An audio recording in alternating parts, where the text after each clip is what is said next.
د هلک او جینۍ واده وشو خو د واده په شپه باندې ښځې خپل خاوند سره داسې عجیبه کار وکړو چې سړی ډېر پریشانه شو.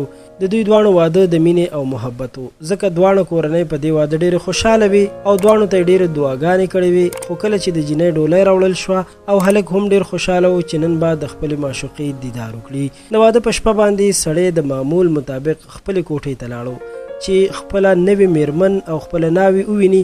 سلام یې پرې واچولو، هغې هم جواب ورکو. د سلام کلام نه پس سړی راغی او خپلې میرمنې سره په ګپ شپ کې مشغول شو. خو ښځې ورته لا هم مخ نه و ښودلی چې اخر خاوند وغوښتل د خپلې ښځې مخ وګوري، ځکه د دې مخ لیدو ته یې ډېر انتظار کړی و. خو چې کله سړي لاس ورړو نو ښځې اجازه نه ورکوله چې د مخ لوپټه یا څادر یې خوا کړي. سړي ځان سره سوچ وکړو چې ممکن د دوی رواج داسې وي او د مخ کتلو پیسې غواړي. نو سړي ورته د 500,000 روپو نوټ ورکولو چې ښځې نه اخیستو.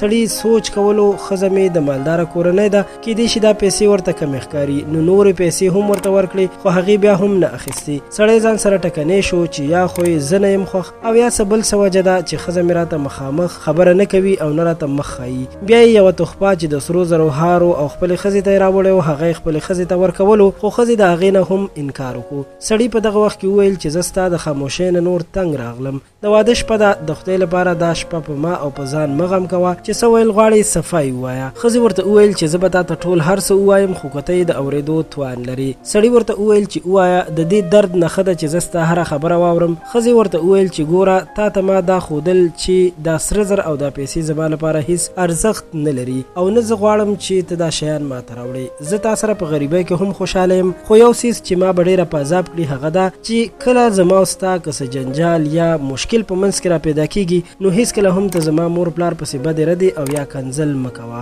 ځکه چې زه څنګه په تا خفه کیږم همدغسې په خپل مور پلار او کورنۍ هم خفه کیږم.